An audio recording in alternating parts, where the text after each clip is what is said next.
Okay, hello, how are you? This is Jay Brown Yoga Talks podcast. My name is Jay Brown.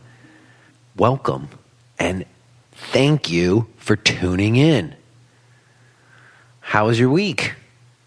Mine was quick and productive. I worked and got a lot done. As I mentioned, my wife and children were out of town visiting my in-laws, so I had like a little return to bachelorhood in a sense, only in the sense that I had time to just focus in, get some shit done. I'm happy to say I managed to do that. Mostly stuff with the new studio. Let me give a quick shout out to Prabha and my new friend Chad, who showed up and brought friends to class at my new studio. It was really lovely to have that happen. So thanks to you guys and to everybody else who's been emailing me with the supportive sentiments. I really do appreciate it. I did get this email that I wanted to read. It says, I hope you're doing well and enjoying your new space. I've been truly enjoying your podcast for the last 3 to 4 months now, and I've really learned so much about yoga and the business of yoga from you and your guests. It has definitely had a big impact on my approach to teaching yoga and how I approach my own practice.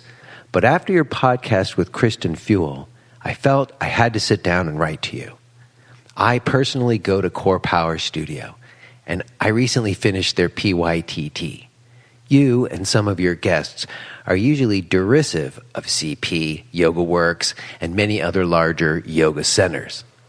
While I do in part understand this, sometimes it comes across as elitist and not unlike the guru system. Yes, it is a PYTT mill, and the standards for their PYTT really seem to be all over the place. Personally, I was more than a little disappointed in my training overall, but it opened the door to an amazing universe. I know that I have a lot more to learn before I become a good teacher, but there are genuine and wonderful yoga teachers and practitioners there. The company policy is to be warm and welcoming to all who enter to spread the beauty of yoga, something that has not always been my experience at other smaller studios. The array of classes allows my husband and I to practice together and has become a cornerstone of our marriage. This is something we might have missed if we went to a smaller studio with only a few classes. So, I have 2 questions for you. What's the difference between your anti-yoga company approach and the approach prior to your generation of yogis, that you have to study and study under a guru to be a respected teacher? My second question is, with your dislike of the corporate model, what are your suggestions for people like me? People who come from that corporate yoga background, who want to teach and be legit and thoughtful practitioners and teachers. I hope this makes sense and you do not feel like I'm attacking you or your podcast. I truly have appreciated the open-hearted way you have approached all of your subject matter. I've listened to some of your self-criticisms and apologies, and it has deepened my admiration for what you and Josh do and helped me to be more open to admitting my failings. So thank you. Kind regards, Rona. Well, Rona, first of all, you don't have to worry. I don't feel like you're attacking me or the podcast at all. I really appreciated getting this note from you and your questions. And I want to also say, this is the exact sort of thing that I have in mind as some of the things that we would be talking about in my new teacher's call, which will be launching the first week of August. I'll say more about that in a little bit. But I do want to say something to your questions here as well. First thing is that I have spoken about Core Power's training program on the podcast before, the guy named Joe Sandor. And, oh God, I wonder what Joe's doing. He was working in the State Department, but he talked very positively about what happened in his training. And from what I know of it, it's not at all a bad training, that core power foundation training at all. And I'm actually somebody who's in favor of someone starting with a little bit more of like a set program to work off of. You know, people who study with me know that I have a very kind of set program. But here's the thing. It's not that I'm against those companies. I'm like, you wrote anti-corporate yoga company or whatever. I'm not anti at all.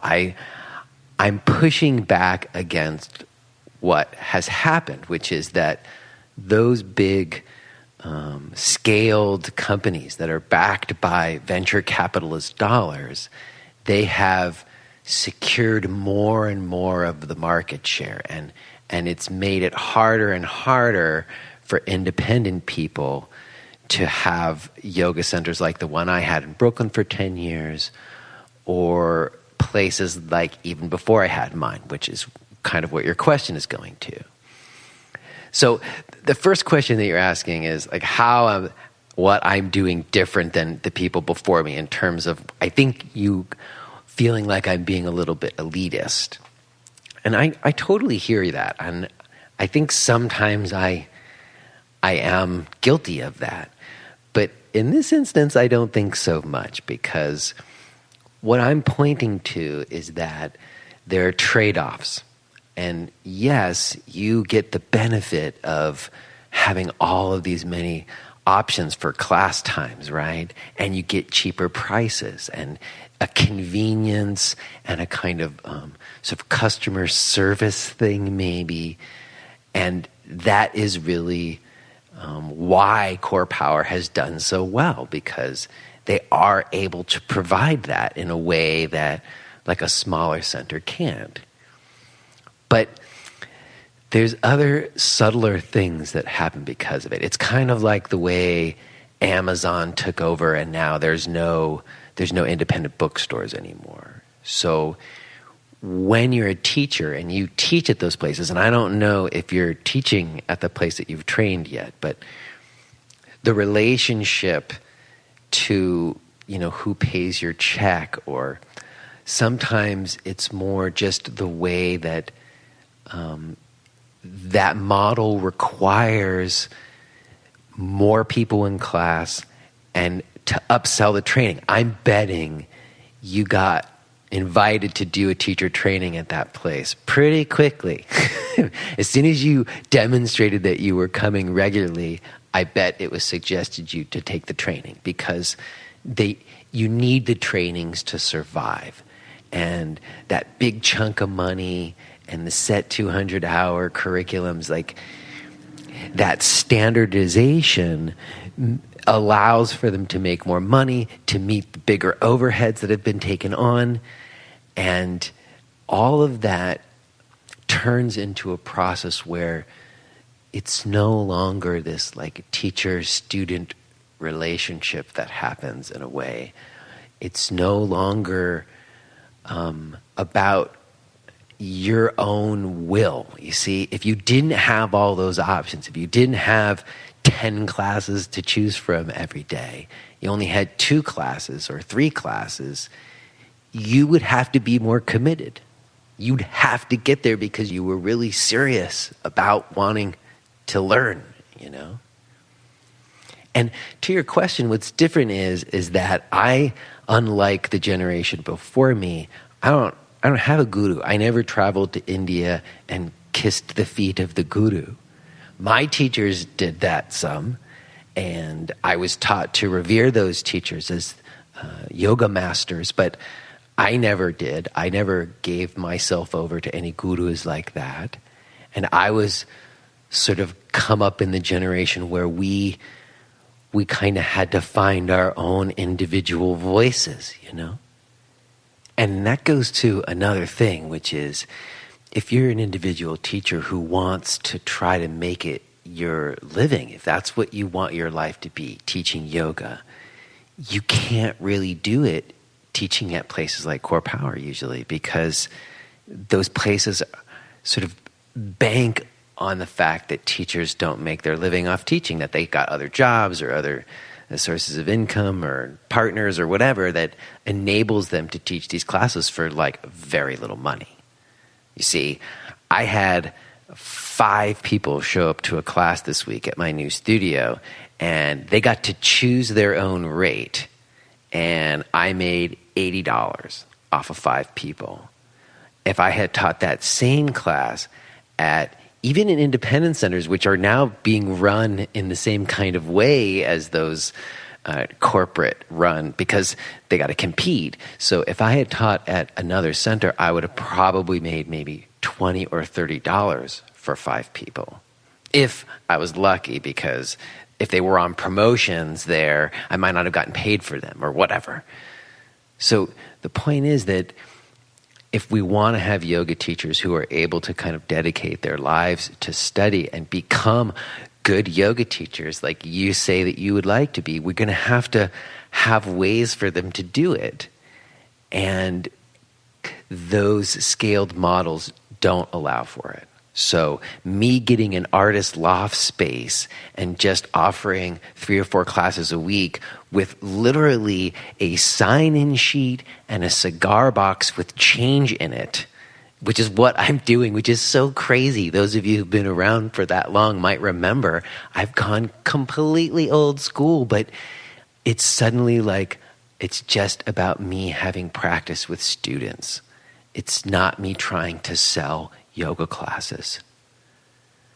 So, to your second question, real quick, as far as my suggestion is just follow your inquiry. You have your own individual into yoga. It's inherent to you. So I think you're probably going to have to expand outside of core power so that you can take in more information and more perspectives. But ultimately, your yoga is your yoga. And I would follow it wherever it takes you to go. And if you just stick to it and stay true to what it means to you, I think that you will develop into a very fine yoga teacher. And for the record, I just want to say that I'm not anti-core power.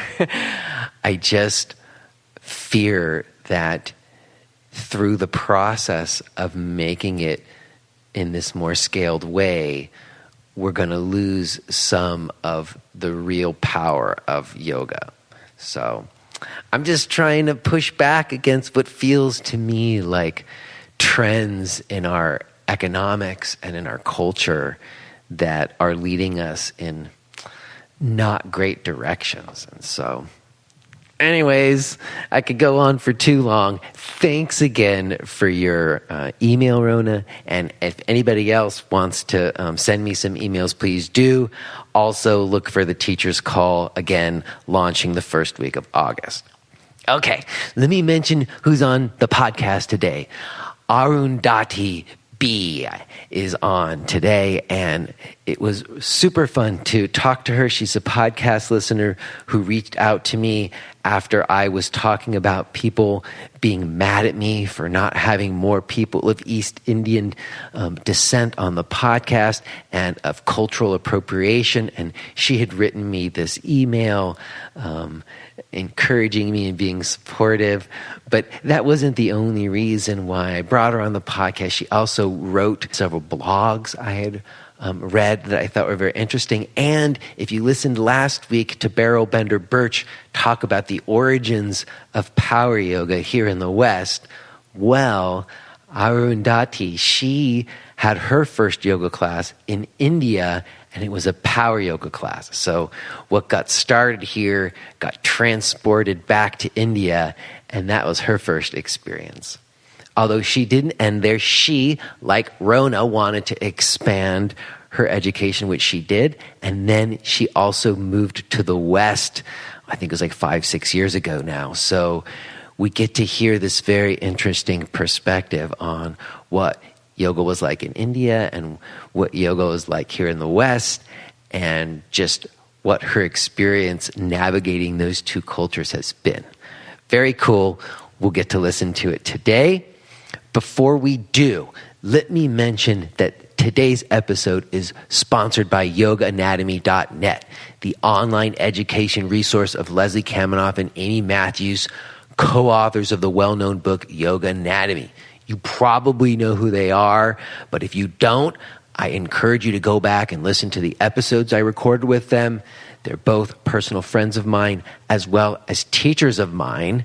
In fact, if you take Leslie's Principles course online, you'll see me. I was part of the group that they filmed for the online course, and you'll see me asking a lot of questions. I have also used their 20-hour foundations course as part of my teacher training for years. I have learned so much from them. They are an invaluable resource.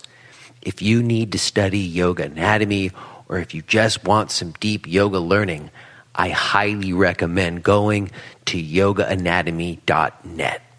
Also, as I was mentioning, I'm going to say it again because I'm super excited about it. I've got this new teacher's call happening basically once a week. It's a 60 to 90 minute call with me and fellow teachers to discuss stuff that matters. Stuff that maybe you didn't have anybody to talk to about. Maybe something happened in class. Maybe you got a question about a pose. Maybe you got a question about how to do a podcast or how to open a yoga center or whatever, the kind of stuff that we're talking about on this podcast. It's an opportunity for us to do it in a face-to-face way from all around the world. There's information about it on the website now. You can reserve a spot. Again, it launches the first week of August. You can also subscribe to my live stream classes. You can practice with me in the new studio from wherever you are, 24 hours a day. I do also have some DVD and downloads and an online workshop. Let me also mention a few travel gigs. I am going to be in Carlisle, Pennsylvania, August 4th. I'm going to be in Falls Church, Virginia, August 10th through 12th. And I'm going to be in Rye, New York, August 26th. You can find out about those dates and about the teacher's call and the live stream subscription and my online video and the archives of this podcast and my blog. All of it can be found at jbrownyoga.com. Also, perhaps you would show some support for the podcast and go to a blog or podcast page and make a direct donation. It's incredibly helpful when people do that. Thank you to everyone who has. You could also go to Apple Podcasts and iTunes, write a review, and give us some stars. We would be so very appreciative. Okay, let me quickly mention that next week I am talking with Benjamin Lohr, author of Hellbent, about the underbelly of Bikram yoga. I'll say more about that on the other side. But for now, by gosh, this has turned into a long intro. Let's go ahead and get to this talk that I had with Arundhati B. Hello. Hello. Hi. Hi, Jay. How are you? Good. Is this Arundhati? Did I pronounce it even close to correct? Oh, that is correct, Arundhati. But most people call me Aru, so feel free to just call me Aru if Arundhati is a mouthful. I like Arundhati if I got it close, but Aru is for short. Yeah. Okay. You'll forgive me. I've been having a bit of a crazy day.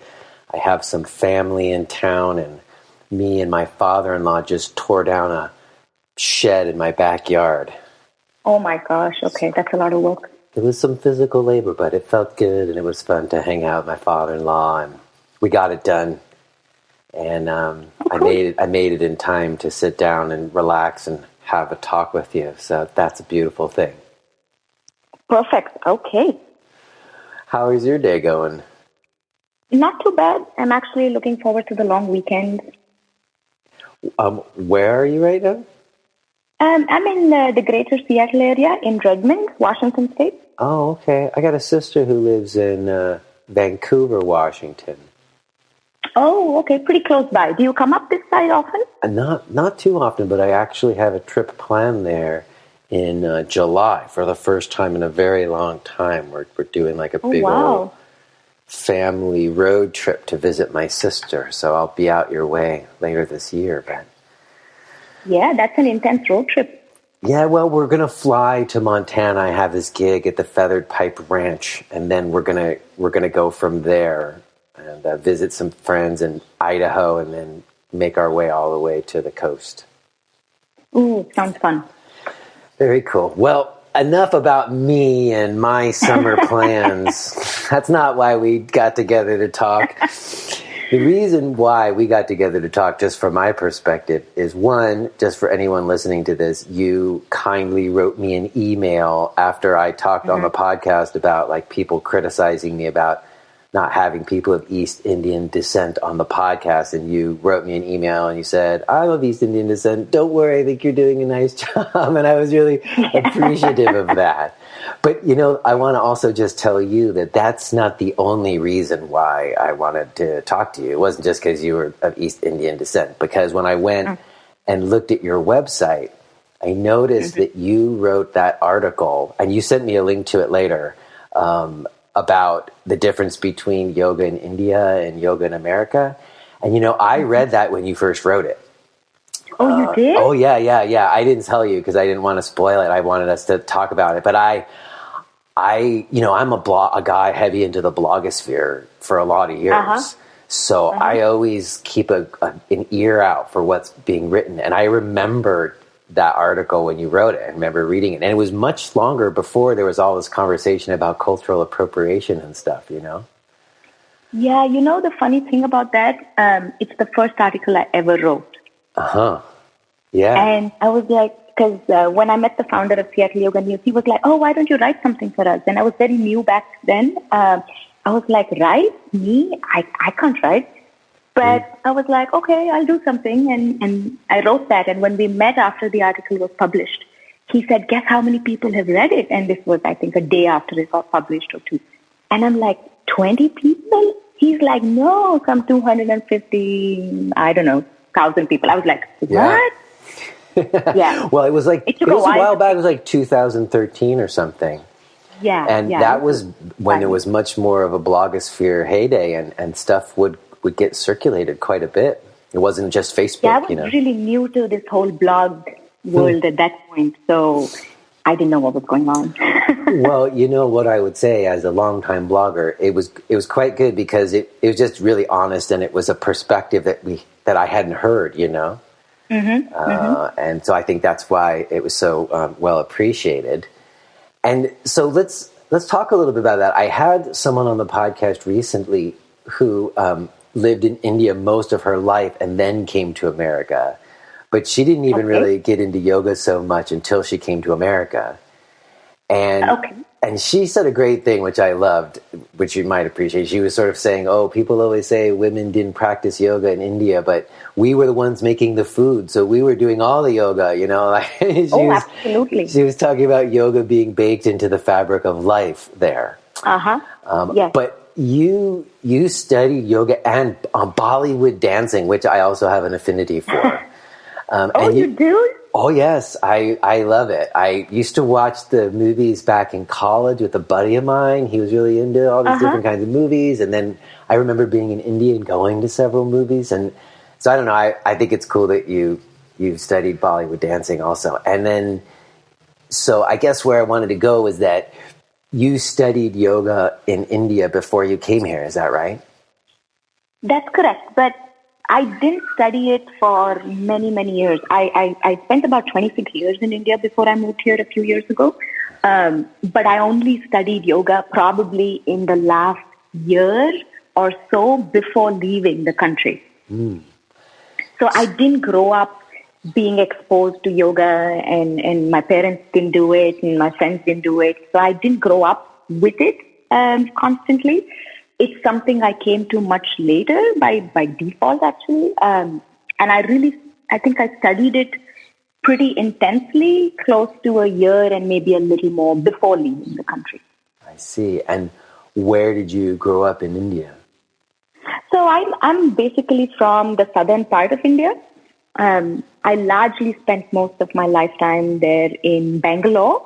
It's a big city in India. And I've lived in other parts, but that's where I've spent most of my time. I see. And what did your folks do? Oh, my parents, my dad was an engineer and he worked in a company and he's now a consultant and does lean manufacturing. And my mom was a journalist, but now she's a homemaker. Okay. So you didn't get to yoga till much later into your 20s, I guess, which is sort of when I came to it too. I didn't know anything about yoga when I was growing up, but I guess because you live in India, there would maybe be some assumption, but that's a wrong assumption, especially, I guess, when you live in the cities, right? Yeah, because I think a lot of times it depends on what you're exposed to. I had a very liberal, modern upbringing, and I never did yoga. I remember looking at Pilates classes at some point and something else and all these new things that kept coming on. But I also spent a lot of time in a smaller city, so I didn't get exposed to yoga as such.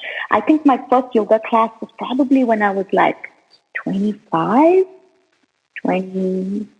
yeah. You know, when I look back, it's like 25, that's a long time.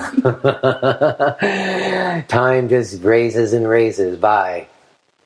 Yeah. So did you start dancing at an earlier age? Yes. I began dancing when I think I finished 12th grade. I know by standards here that's pretty late. I was enrolled in a Bollywood dance class. I always enjoyed dancing. I knew from a very young age that I loved movement, and I now realize I was very into fitness back then. I used to cut out all these magazine articles that came up with, how to tone this and how to strengthen that. So I started Bollywood dancing, and then I loved it. I was a very shy child, so I never really interacted much, and I used to stay by myself. But something about movement and dance and being on stage was just fabulous. So that's how I started dancing. Very soon I ended up working for the dance company that I was a part of. And they were a pretty big dance school. And I spent the next, I think, 7-8 years doing that before I moved. Mm. And were you just teaching classes and dancing for fun, or is there like Bollywood competitions, or did you get to be in any shoots or movies or any stuff like that, or how does that go? So the dance company I worked for, the Shamakdar Dance Company, they're pretty well known. In fact, I think they're in 5 or 6 countries outside India now too. They did a lot of movies and shoots and shows. So we did end up, and their headquarters was Bombay or Mumbai. Mm. And I chose to stay in Bangalore and not move to Mumbai. So I wasn't in the main core dance company as such, but I did do a few shoots. We did travel locally and internationally to perform. We did dance with a few celebrities. But the main thing I really did was I taught a lot of classes. We used to dance sometimes 10, 11, 12 hours a day. When we were young, it was okay. Yeah, you can get away with it. You have more stamina. Yeah, and you just do it when you're young. You don't realize you make some stupid decisions. And I used to dance a lot. I did that for a long time, and then towards the end, I started losing a little bit of interest. And I knew that, my time in this dance company is limited. I wanted a little more and something a little different, but still in the same movement field. And I also started getting injured. That's when a friend of mine was like, oh, I teach yoga and whatever. And that's how I said, oh, yoga, maybe I'll go try it. Mm. And I ended up in my first yoga class, and in a couple of weeks, I think I ended up in my first yoga teacher training. So wait a second. Yeah. So what was I'm curious, what the yoga center was like. You didn't go to the ashram to study. You went to a yoga center? I actually went to a yoga center that was 5 minutes from where I lived. I had no clue it was right there. Uh-huh. I could walk to it. And I didn't go to an ashram. I lived in a big, crowded city. Right. And I was still dancing, and I was teaching all these classes. And so I had to find something that was local and convenient. Yeah.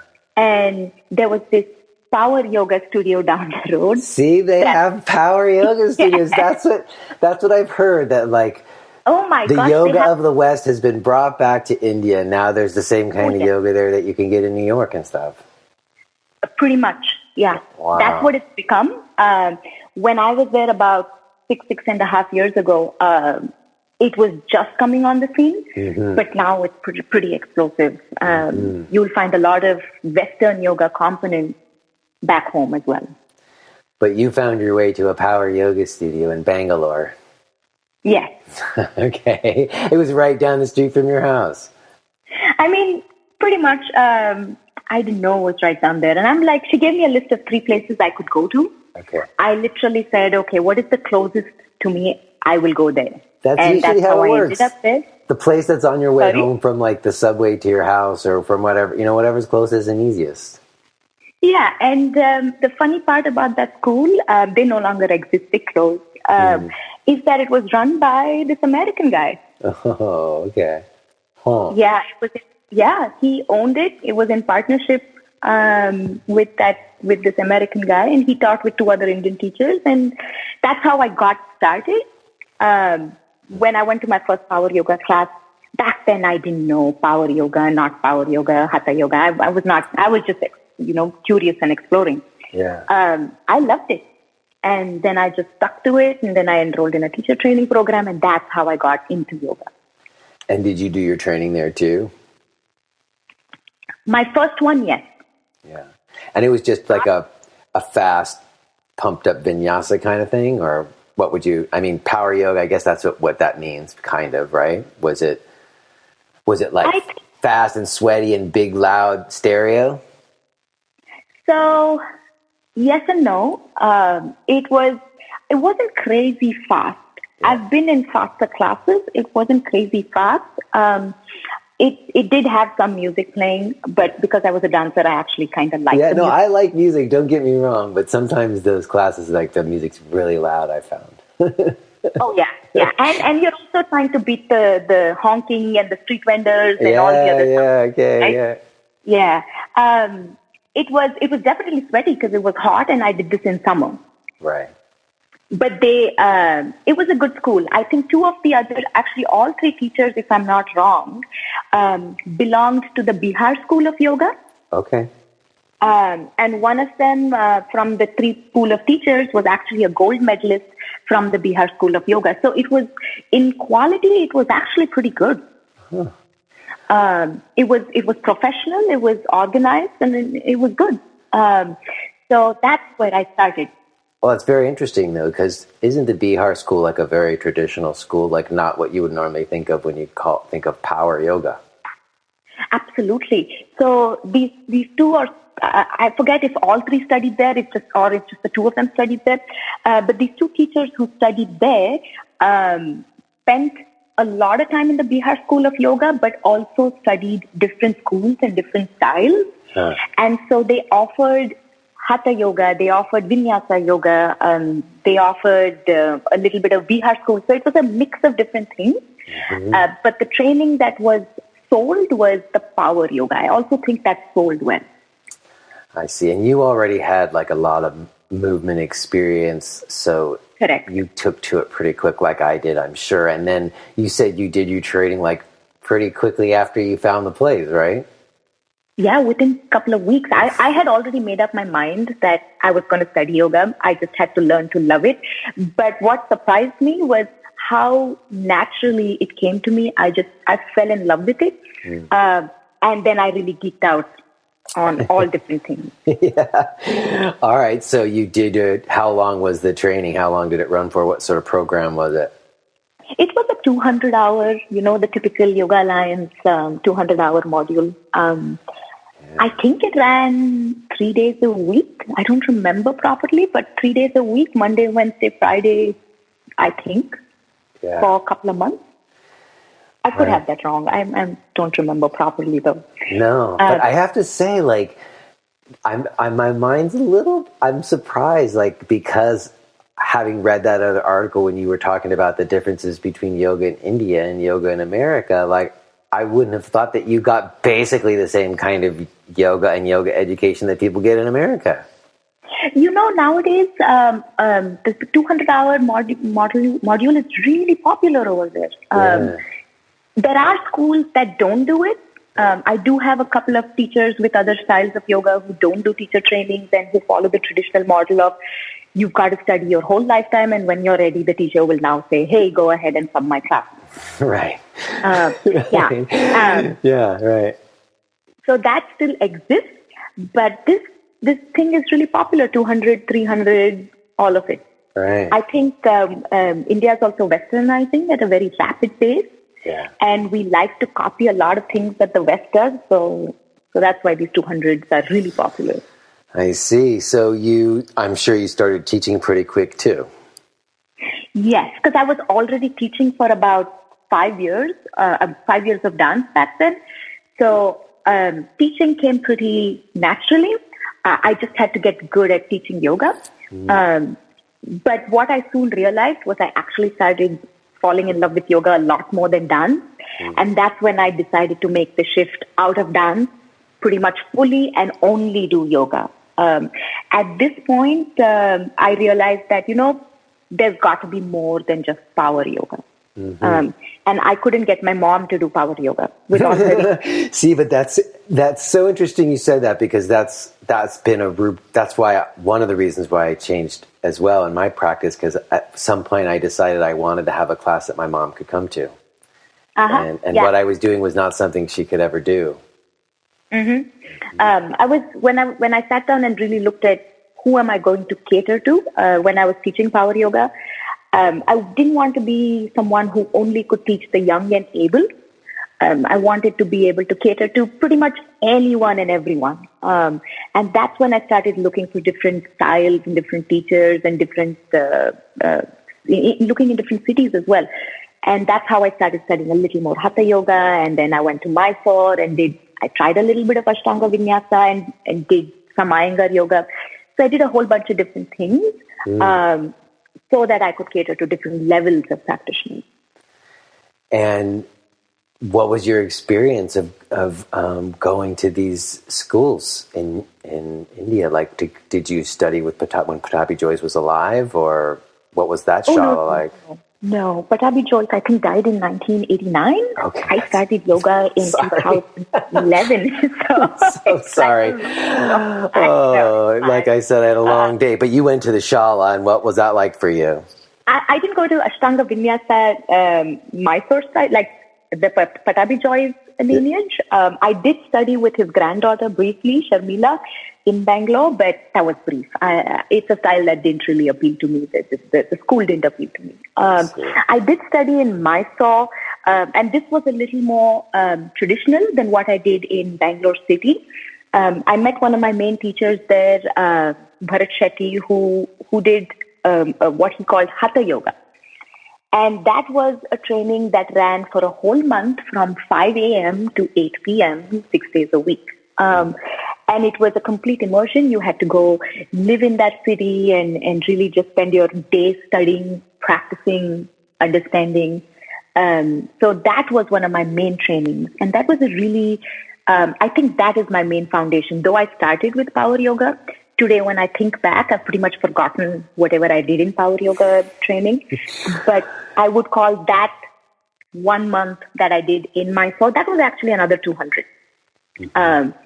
And then I went back and did a 300, and then I went back and did another 300. So I just kept going back to Mysore and studying a lot more. And I think that's where my real foundation was set. And he kind of taught us how to teach older people, how to teach people who cannot do everything and stuff like that. And then I added my own practice with a little bit of Iyengar yoga. I did go to the Bihar school. They had a branch in Bangalore. So I tried pretty much everything. And that foundation that you got, what was it? What was it in that foundation that you feel like put you on the most solid ground? Like, what do you think a foundation in practice and teaching wants to have in it? So I came from a dance world that was extremely competitive. Things would get really negative at times, and it was all about, it didn't matter. You just had to get ahead. Okay. And there was no compassion in many ways in my dance world. Even if you were sick, you had to go to class. Even if you were injured, you had to be in class. So it was a very rigid world. Whereas when I went to my Mysore teacher and practiced, it was the exact opposite. He was kind. He would tell you to look after your body and step back if needed. If you're not feeling your best, it's okay to not show up. And to really pay attention to what you're going through. And he was just such a gentle, kind, calm, considerate teacher. It was just the complete opposite of what I had been used to. And I pretty much grew up in that dance world in many ways. So for me, it was a world that I was drawn to. I was like, wait a minute, this is what I really want. I want to be kind. I want to be compassionate as a teacher. I want to pay attention to all my students. So I think he never said this. He never said, be kind, be observant. He never said any of that, but he really led it by example. Mm-hmm. And that, I think, was my real foundation. Of course, I learned poses and sequencing and things like that in its basic form. But I think I took away certain life lessons as a teacher that I still hold on to. There was a lot of humility, and his devotion was only to yoga. It was not to anything else. And serving the students. And so it was really, there was a certain amount of quality and character in that training. Well, I love what you said, gentle, calm, and considerate. Mm-hmm. And I'm sure you went to a lot of yoga practices or yoga classes where the teacher wasn't necessarily that either. Even, the yoga world is not necessarily all that different from the dance world in that regard. Yeah, absolutely. I was just drawn to this because it was such an opposite of what I was used to. And instead of being always competing with the person next to you, here was somebody who was saying, it's okay. If you need to stop, you need to stop. So it was just all that I needed at that point. And that became my biggest foundation. And isn't that also, like you said, you wanted to learn to be able to work with anybody in any situation? Mm-hmm. And isn't that like the formula for being able to do that? Yes, absolutely. You're allowed to rest. Yeah. You're allowed to not do things. We change things when they're not right for you. Yeah, and he always said, doesn't matter how young you are, doesn't matter how old you are, there's something you can do. Right. And yeah, so I think just the fact that it was so different from what I was used to, I fell in love with it. I did go back a few times, and I studied a few more times in that school. All right. And then and so were you teaching regular classes like in Bangalore and then making these trips, or were you teaching yoga classes? So I started teaching, I was still dancing throughout all of this. Mm-hmm. I started teaching a few classes in my power yoga center. I also opened my own classes on the side where I rented this little hall, and I used to teach a couple of classes in the morning and a couple of classes in the evening with, I think, my class was full. I had like 4 people. Okay. You had a boutique center. Yeah, like 4, maybe 6 was a full class. And that's how I started teaching. What was happening in the background at this point was I was about to get married also. And I remember when I was certifying to teach, I used to, now my husband back then, my fiance, I used to be like, okay, I've got to practice instructions. Come on, now do this pose for me. And we used to practice. So I got married and I went back to Mysore. In fact, my teacher laughed. The first time I met him was 2 weeks after I got married. And he's like, you want to come study yoga with me for a whole month? Are you sure? I mean, you got married 2 weeks ago. But I did go back and forth a few times. And I think 7, 8, 9 months later, I moved here. Okay, so what brought you to America? You and your husband, I assume. Yes, my husband used to be in Microsoft India. So we knew for a long time that he was supposed to move to Microsoft Seattle. And that just took a little longer than expected, and that's how we ended up here. Okay. And had you ever been to America before? I had come twice before. Once was for the show that happened in Florida, but that was just for the show. But my sister lives up here in Portland, Oregon. Okay. So I came here once to visit. But when you come as a tourist, it's very different from when you actually move and live here. Yes. So, yeah, I had been here before, but I wasn't doing yoga then. So I didn't go to yoga studios and I didn't do all of that. I was still a full-time dancer back then. And that was like 9 years ago, 8 years ago. Yeah. Okay, so you land in the Seattle, Washington area. And what's that like for you? Shocking initially, because we came just as winter was setting in.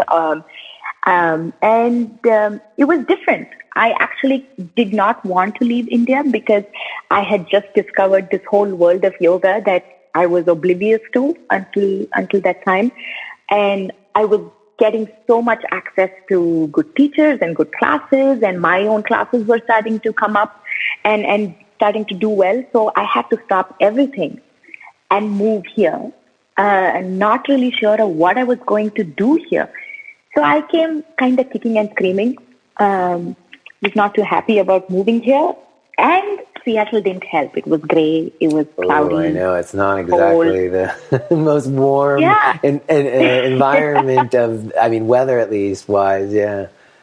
Yeah. So, and I didn't know anyone, right? So you come here and you know nobody. So I think my first year moving here was pretty rough.